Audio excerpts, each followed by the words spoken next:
Inside this primitive cabin, one man declared war on the world, provoking the greatest manhunt in U.S. history. From 1978 to 1996, his handmade explosive devices destroyed lives and threatened a nation. You're in your home opening your mail with your family sitting around the table and it explodes. It was terrifying. How did one man evade the nation's greatest law enforcement agency for almost 2 decades? I don't think anybody dreamed that we would find a PhD in mathematics. This guy's living with no running water, no electricity, and none of that, yet he's building these bombs. And what led him to kill in the first place? We like to think of anyone who commits murder as simply insane. And I thought there was more to Kaczynski than that early on. Were it not for the selfless act of his devoted family, he might still be at large today. It felt like such a decisive moment to kind of put my finger down on the spot of the map, realizing that I could be sending my brother to his death. His name was Ted Kaczynski, but he became known to the world as the Unabomber.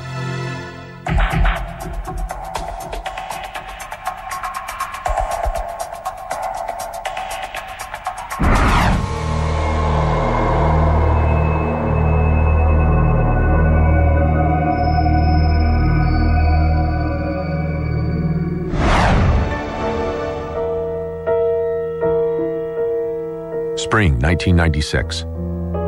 Undercover agents from the FBI and other agencies converge on the small mountain town of Lincoln, Montana, and the cabin of Ted Kaczynski. They believe Kaczynski is one of America's most notorious criminals, the Unabomber. For almost 20 years, his seemingly random bombings have killed and maimed innocent people across the country, and the FBI has been powerless to find him. This is the work of the Unabomber. Along with these crimes, his taunting letters to authorities and his anti-technology writings have made him the most wanted man in America. Finally, investigators are on the verge of ending the nation's longest-running crime spree. Between noon and midnight of April 2nd, the FBI quietly moves about 100 people into Lincoln, Montana, including special weapons and tactical teams and bomb personnel from the military.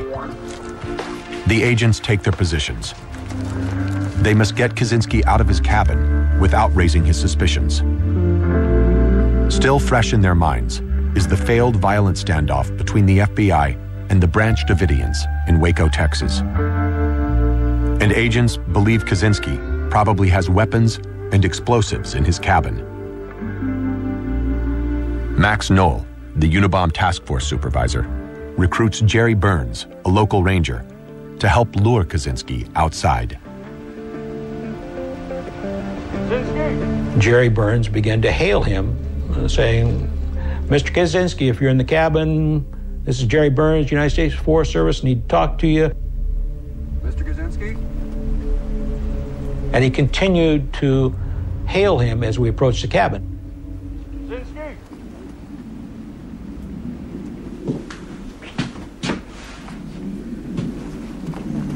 Kaczynski, if you wouldn't mind coming out and talking to us for a minute, please.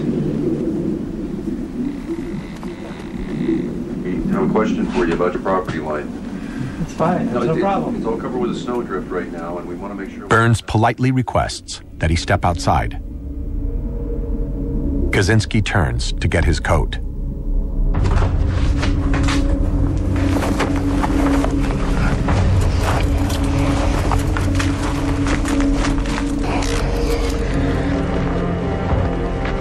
I can tell you specifically what went through my mind that day. I said to myself, my God, is that what we've been searching for all these years? Because he looked like a wild caveman. His hair was all over. He had a coating of grime on him. His clothes were falling off of him.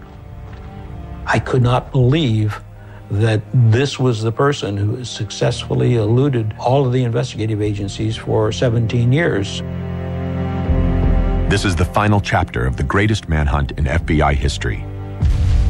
But the effects of the Unabomber's attacks leave a deep impression on America. Remember the hooded pictures we saw?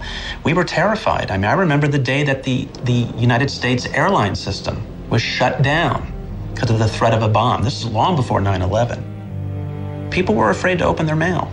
I was a university professor. I remember those days. He struck people where they were most vulnerable and unsuspecting: their offices, living rooms, and kitchens. The most disturbing thing about the Unabomber's packages was that he used something we all trusted, the U.S. mail. His attacks forced authorities to publish his anti-technology writings, making him as much a populist figure as a murderer. Ted Kaczynski was an archetype that American culture likes and validates. He was the rebel. He was James Dean. He was a modern-day Robin Hood. He was speaking truth to power. Though his anti-authoritarian words may have resonated, his actions killed and maimed innocent people. Beginning on May 26, 1978. In a University of Illinois parking lot, a woman picks up a package which is left unattended. It explodes in the hands of a campus security officer, but he is only slightly injured. About 1 year later, on the campus of Northwestern University, a graduate student triggers a loud explosion when he opens a curious-looking cigar box. His injuries are minor. These two bombings attract little notice from law enforcement. But on November 15, 1979, the Unabomber gets the attention of the FBI. American Airlines Flight 444 is headed towards Washington, D.C. During the flight, passengers suddenly hear a loud sucking sound, and smoke starts to pour into the cabin.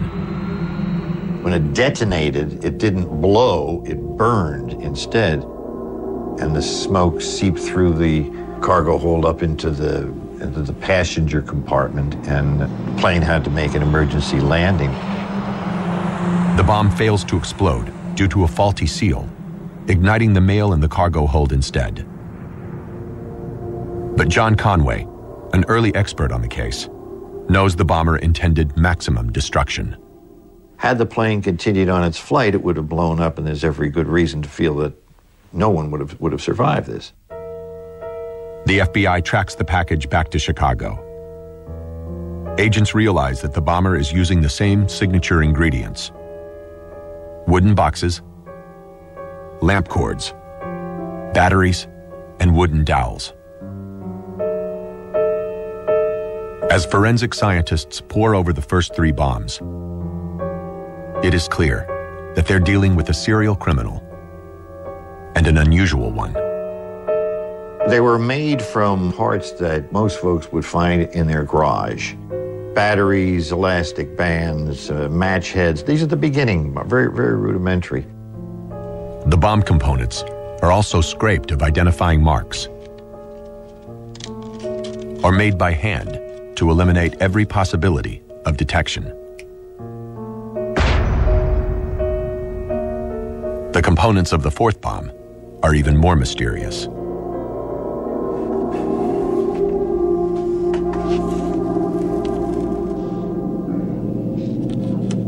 On June 10, 1980, Percy Wood, a business executive, opens a package containing a book called Ice Brothers. The blast drives metal and wood fragments into Wood's face and leg. He is lucky to survive. The bomb is preceded by a letter claiming Mr. Wood would receive a book of great social significance. What does this mean? What did Ice Brothers mean? What did that letter mean? There are also numerous teasing allusions to wood. The devices are made of wood. The victim's last name is Wood. The return address is from a street called Ravenswood. Also, planted inside the book is a small piece of metal with the letters FC stamped on it. It is clearly meant to survive the explosion, and it becomes the way the bomber identifies his work from this moment on. Most intriguing of all is the background of the victim, Percy Wood. Wood is the president of United Airlines, and he's in the news because he's laid off thousands of airline workers. That was one of the indicators to us early on that perhaps we're dealing with a disaffected airline employee. Maybe somebody got laid off. Forensically, a number of the devices, the way they were built, had a resemblance to the kind of construction that's used in certain areas of the airline industry. Since the beginning of his attacks, the bomber has mailed or planted 4 bombs. 2 are intended for people with university affiliations. 2 are aimed at targets within the airline industry. These similarities will lead the FBI to name the case Unabomber, a case that will ultimately stretch the Bureau's capabilities to the maximum. The FBI has met their match, a man whose compulsion, brilliance, and ability to mislead make him one of the most challenging criminals in American history. He really was something of a folk hero. Writers and readers tended to fill into this blank space, this Rorschach blot, their own preconceptions of either the evil sociopathic serial killer or the brilliant revolutionary anti-technology neo-Luddite bomber. Most of all, Ted Kaczynski is a mystery to his own family, including his younger brother, David. I remember waking up one morning and having like this crushing sense of depression. I mean, my first waking thought as I woke up was, gee, this is the worst nightmare I've ever had in my life. And then realizing as the cobwebs kind of melted away, it wasn't a nightmare. I was literally considering the possibility that my brother was a serial murderer, the most wanted person in America.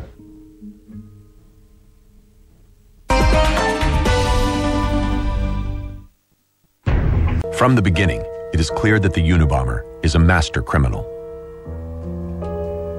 The handmade explosives are the work of someone who is clever, resourceful, and has an uncanny ability for deception.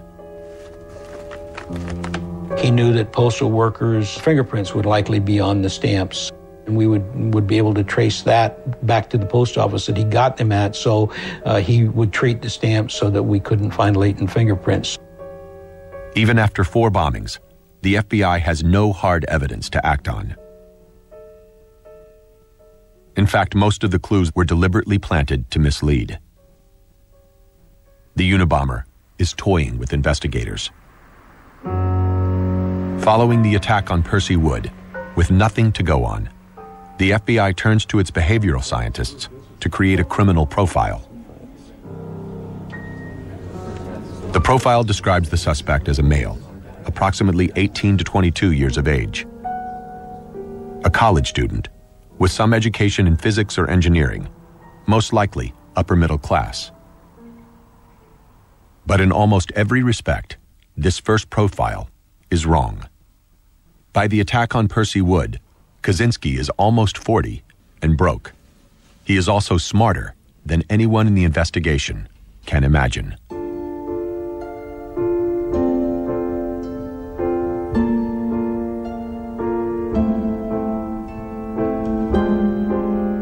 And I remember on the playground, one of my friends saying, you know, Dave's brother is like Einstein. Well, maybe not quite Einstein. And I says, what do you mean? Of course he's like Einstein.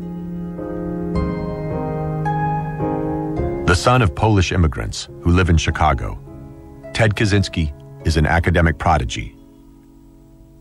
In the 5th grade, he scores 167 on an IQ test and is labeled a genius.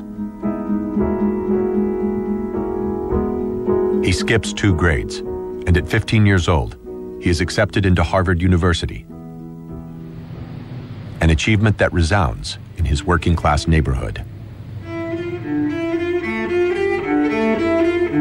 At every stage in his academic life, he excels.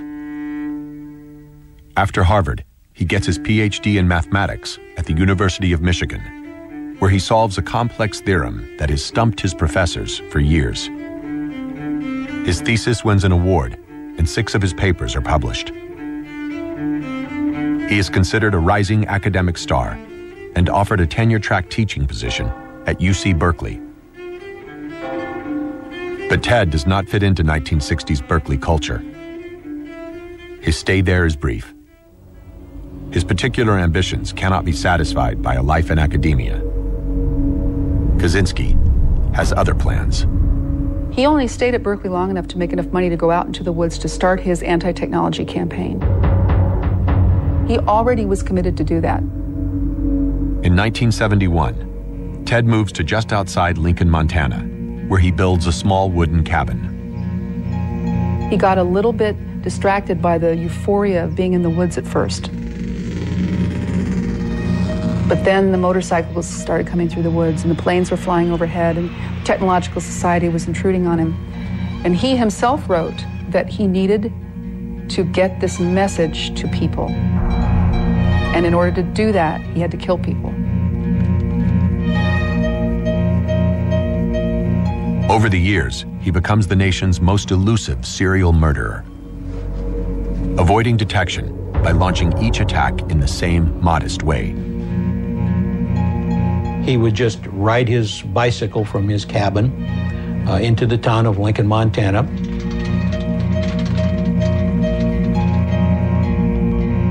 And then he would board a westbound bus at the bus stop and travel to Missoula, Montana. That was his normal routine.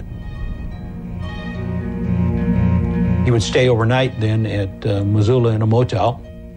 And he would have brought with him a set of civilian clothes. Many times it was a suit, a white shirt, and a tie. He would clean himself up, and then he would board a bus en route to the Bay Area or to Sacramento or wherever he happened to be going at that time.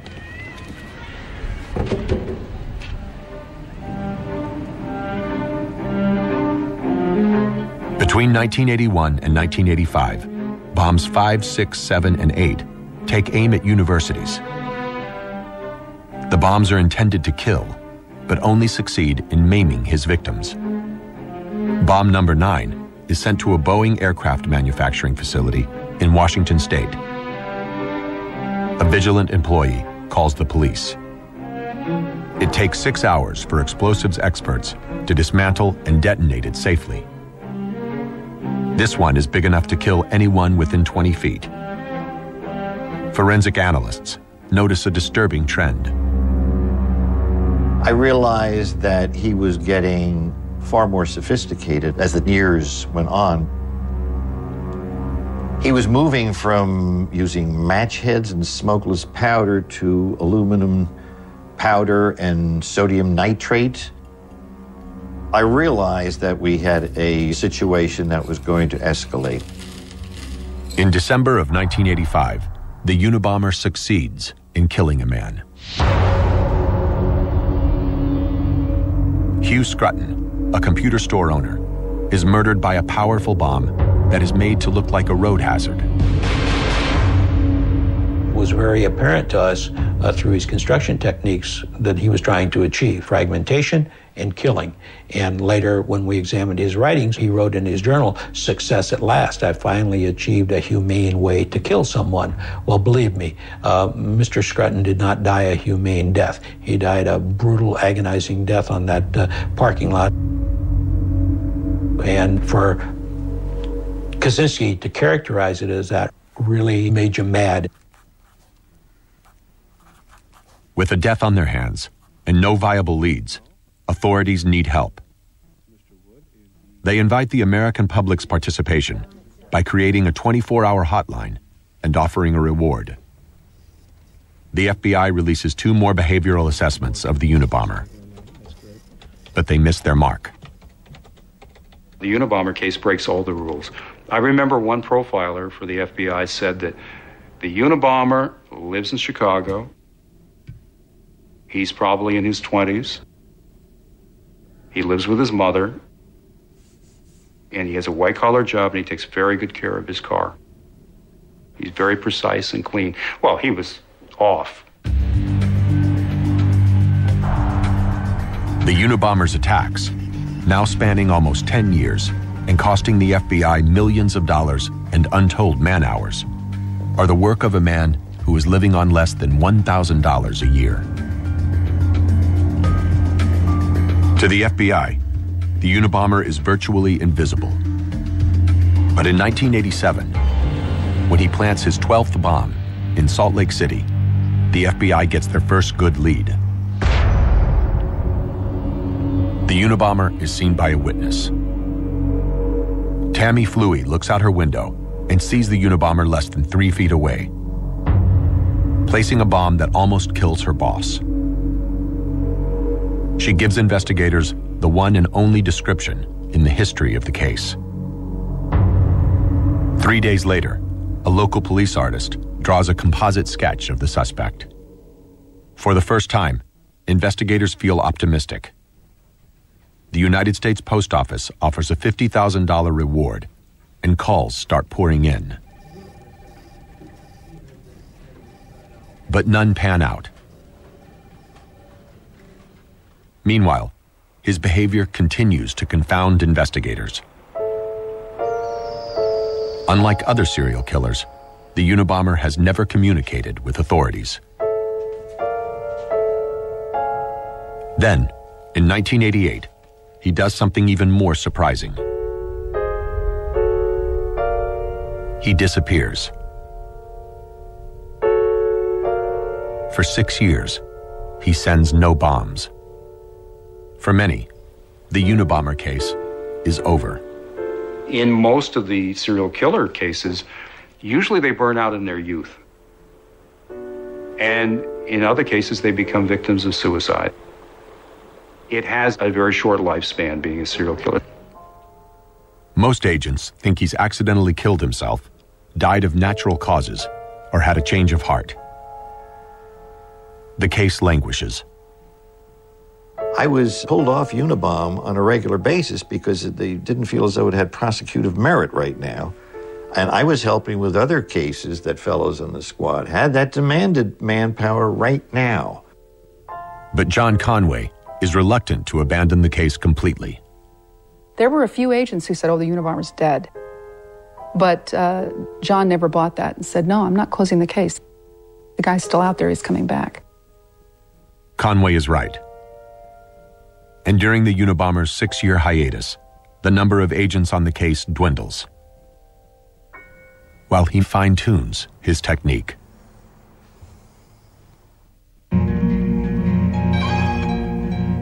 In 1993, the Unabomber returns with a vengeance. He mails 2 small bombs made of highly sophisticated chemicals that seriously injure 2 university scientists. Gases that can reach 7,000 degrees explode outward in 1/10,000th of a second. The victims are hit by a blast of shrapnel and gas, with a pressure equal to 700 tons per inch, moving at a velocity of more than 13,000 miles per hour. One of the victims barely escapes death as he struggles to get help.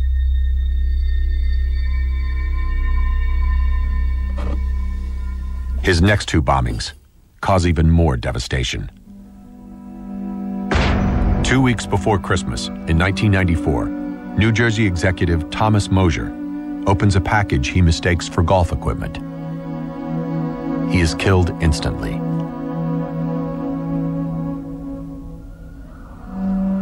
Four months later, a mail bomb kills Gilbert Murray, a California timber lobbyist.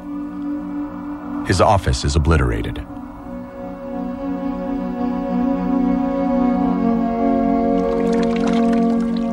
These bombs demonstrate a new and frightening destructive power. We hadn't found him, we didn't know who he was, and with each passing day and with each event that occurred, there was a lot of frustration.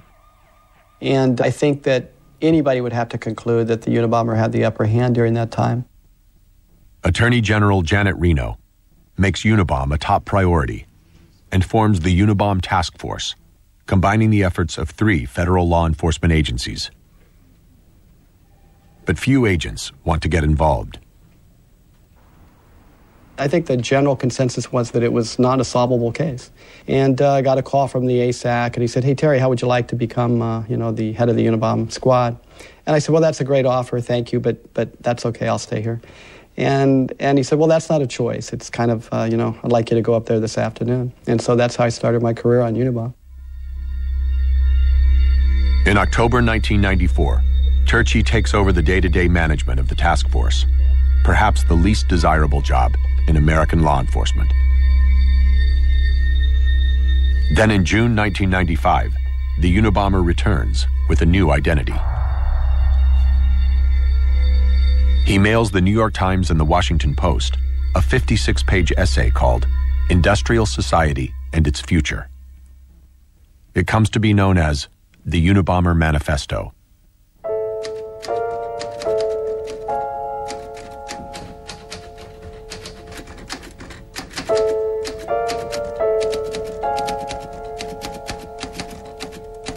When the manifesto came to the task force and the Unabomber in 1995 started having dialogue, that was a major turning point in this case. Kaczynski offers to halt his attacks if his manifesto, a 35,000-word indictment of the modern world, is published. The document reeks of anger.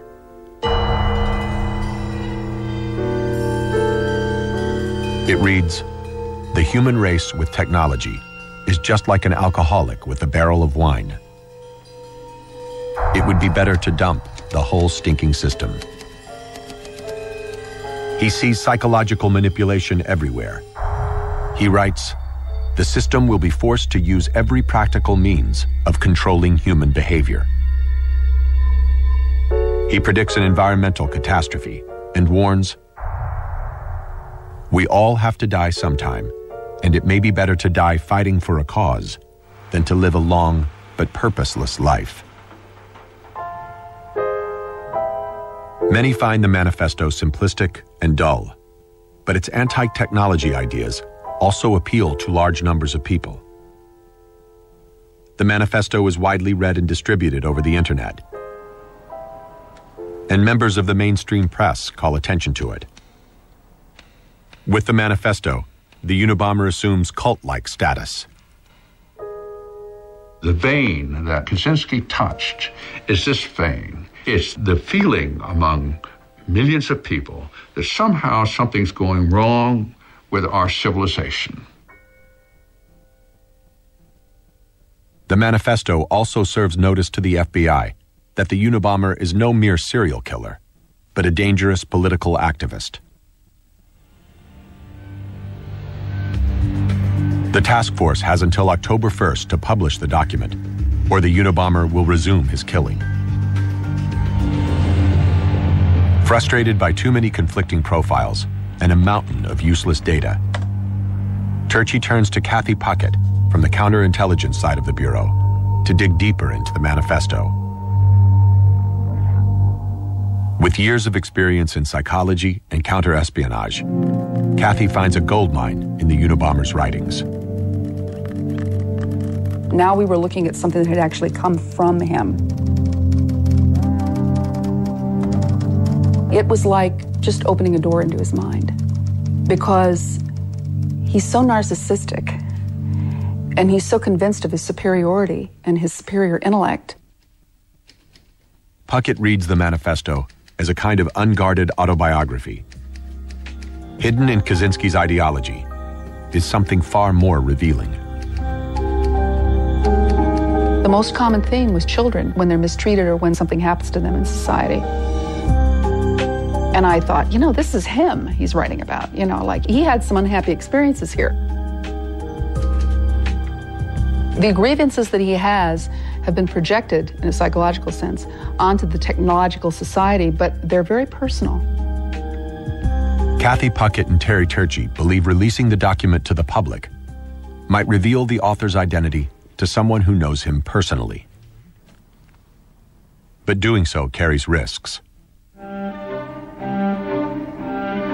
Giving in to the Unabomber sets a bad precedent, and no one in the investigation believes he will stop his attacks. But not publishing the text will surely inspire more bombing.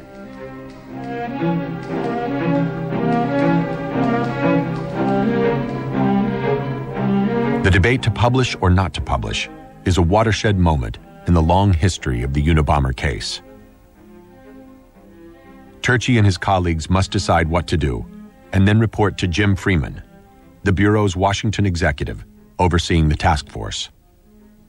We finally decided our recommendation was going to be we probably shouldn't publish. Jim Freeman said, okay, put together a position paper. As soon as I closed the door, we all looked at each other and almost without saying it, we made the wrong decision in there. So I went back and said, we think maybe we made the wrong decision. We think maybe we ought to publish the Unabomber manuscript. And he looked at me and for a minute said nothing, and then he said, you know, I felt the same way. Both the Washington Post and the New York Times carry the complete 35,000-word essay. It is a gamble that rouses scorn from many who see this decision playing into the hands of a terrorist. But the decision is made. The only question is, will the gamble work?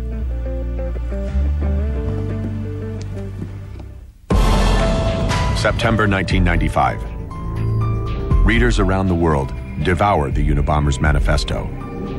The Unabomber hotline is flooded with over 20,000 calls. Neighbors, girlfriends, and wives are certain their husband, boyfriend, or acquaintance is the Unabomber.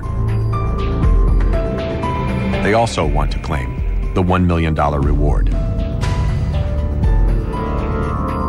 Among the millions of readers is Union College philosophy professor Linda Patrick, the wife of David Kaczynski. The manifesto's angry tone reminds Linda of the letters that her husband has shown her over the years, written by his brother, Ted. She began to say that she'd been reading some articles about the Unabomber, and she just got this awful intuition that perhaps the Unabomber was my brother. And my first reaction was to think, Linda, come on, come on, Ted's, yeah, and he's got problems and so forth, but, you know, he's never been violent. As he reads the manifesto, now circulating on the internet, David is reminded of troubling incidents in his older brother's life. When he is about 7 years old, David asks his mother why his brother has so few friends. Mom explained to me that it's okay to be different, not everybody has to be the same.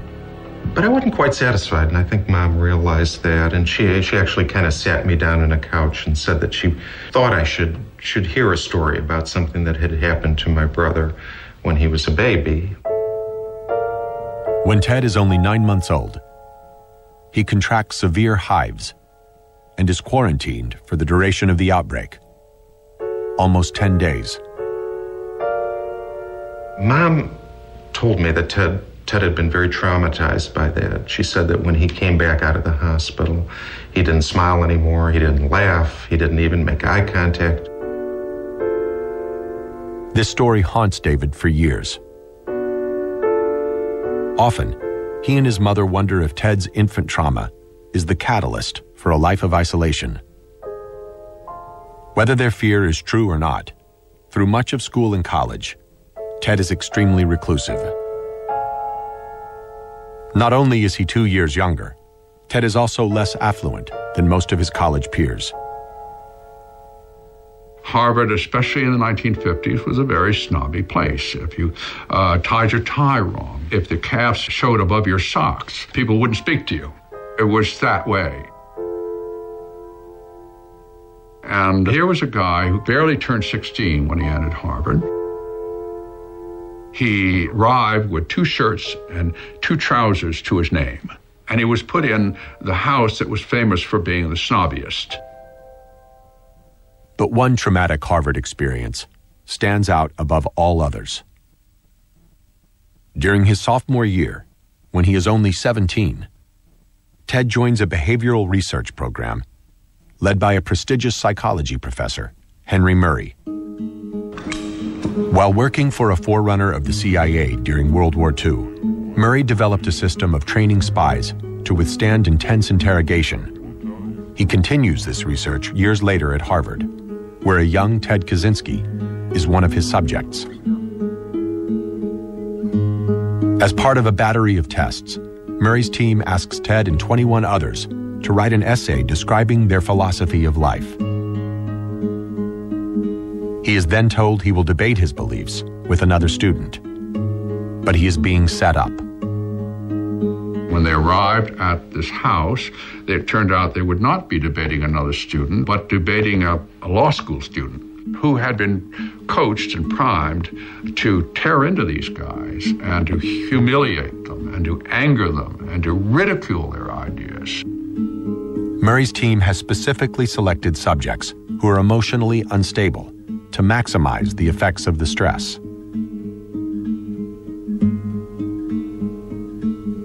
I think what's striking about the Murray experiment is that they would subject someone intentionally to this kind of stress without any kind of help in processing it afterwards.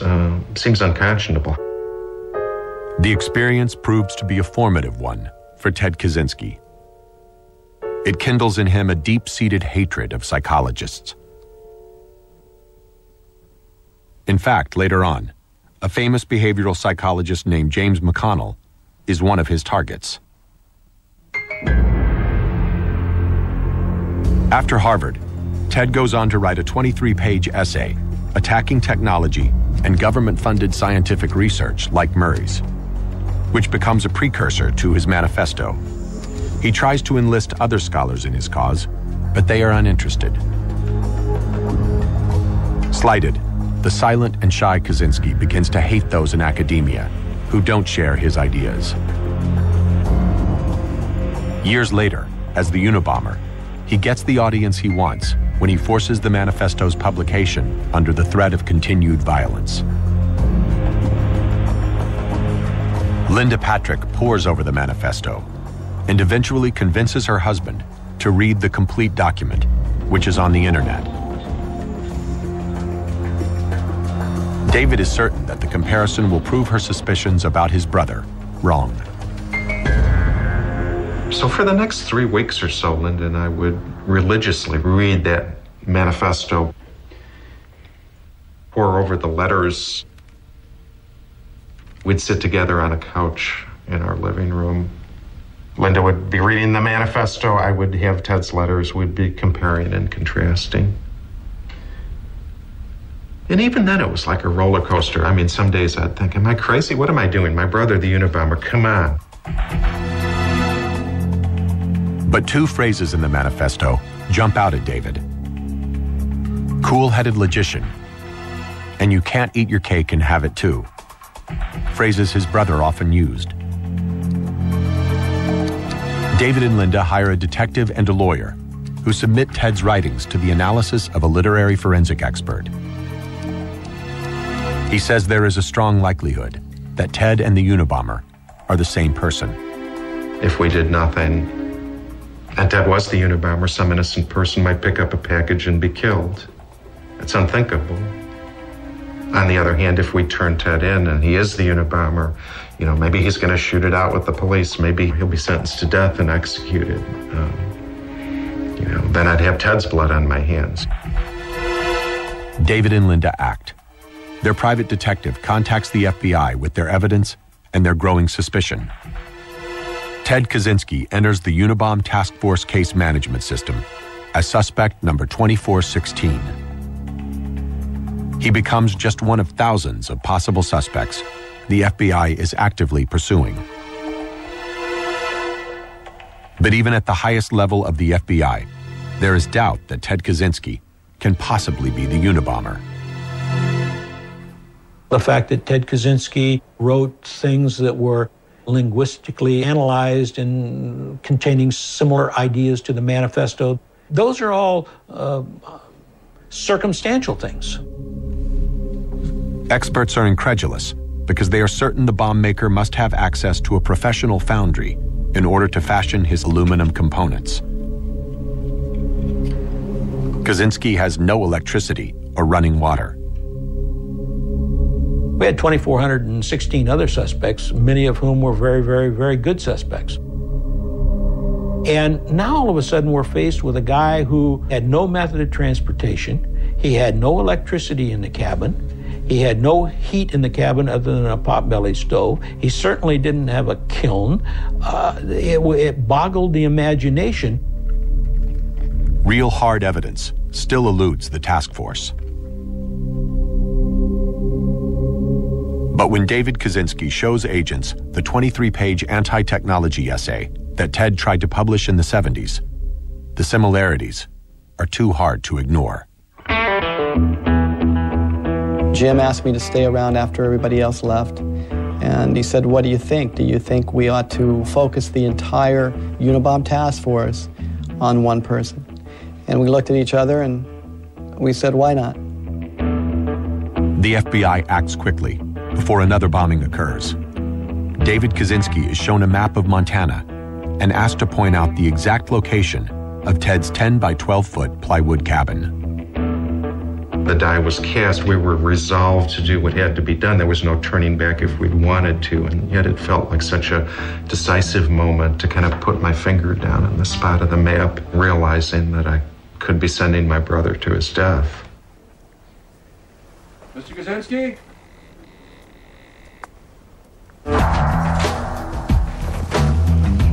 As agents wrestle the disheveled Kaczynski to the ground, they cannot believe he's the Unabomber. We'll go in and show you inside of the cabin. Evidence provides conclusive proof of his guilt. Says aluminum filings from our original block of cast aluminum. But the contents of the cabin raise even more questions about the nature of the man. It is 1996, a time of unparalleled prosperity and national confidence. And America's most wanted criminal is finally in custody.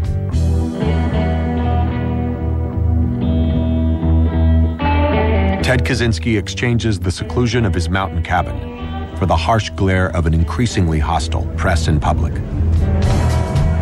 When the manifesto came out, the first reaction was the author was a genius.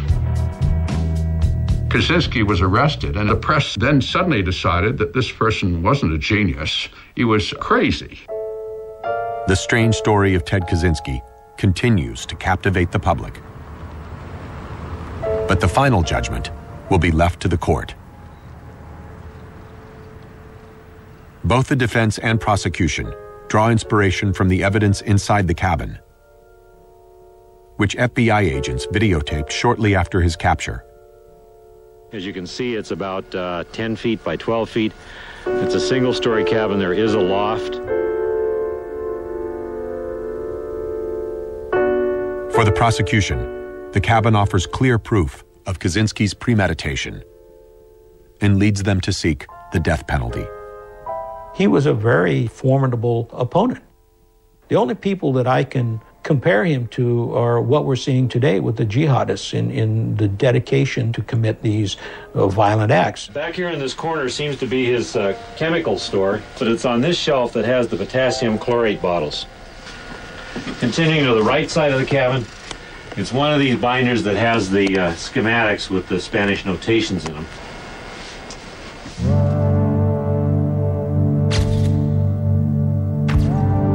Inside the cabin, investigators find the Smith Corona typewriter used to write the manifesto,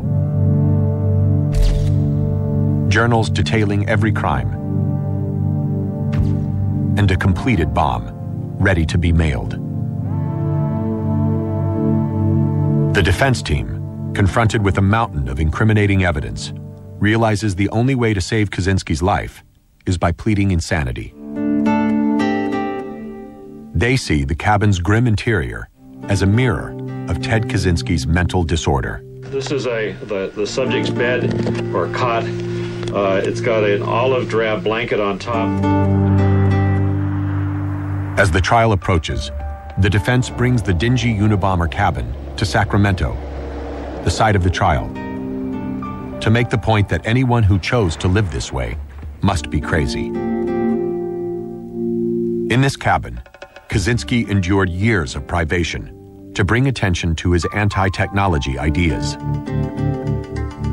He now has his moment. The trial is the perfect public forum for him to present those ideas, even if it means risking death for them. His stance puts him at odds with his own attorneys, who believe he is mentally ill. His defense team did not appear to be apprising him of the defense that they were going to use for him. Mr. Kaczynski became visibly shook up at the defense table. He slammed his pencil, and although I didn't hear what he said, I could see from the formation of his mouth, he said, "Is that what you've been telling them?" Furious, Kaczynski takes matters into his own hands. He tells Judge Garland Burrell he wants to fire his attorneys and represent himself. The courtroom erupts. Judge Burrell buries his head in his hands. The trial of the Unabomber is about to go flying off the rails. Burrell appoints government psychologist Sally Johnson to conduct a final, conclusive evaluation of Kaczynski's mental state. Johnson confronts a man with a ferocious intellect and a deep distrust of psychologists, much of it stemming from his abusive experience at Harvard.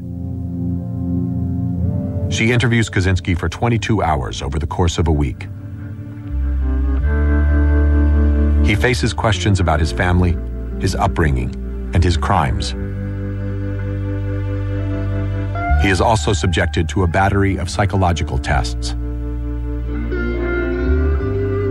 Johnson finally diagnoses Kaczynski as a paranoid schizophrenic, whose disease is in remission, competent to stand trial, but technically mentally ill. You know, some people have argued with me and saying, well, he was just so smart and he evaded the FBI, and that's evidence that he's not mentally ill. You can be intelligent and have a brain disorder. It doesn't make you mentally retarded. This is not a developmental disability.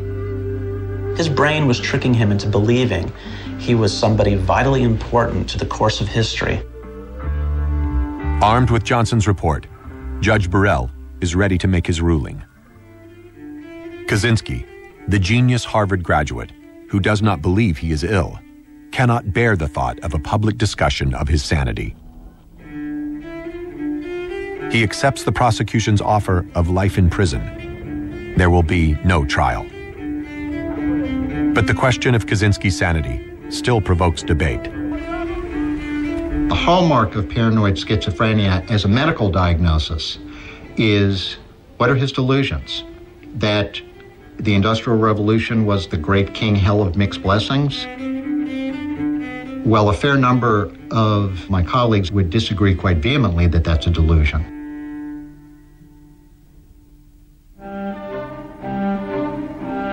Almost 20 years after the first bomb exploded, the case of the Unabomber is over, but the verdict offers little satisfaction.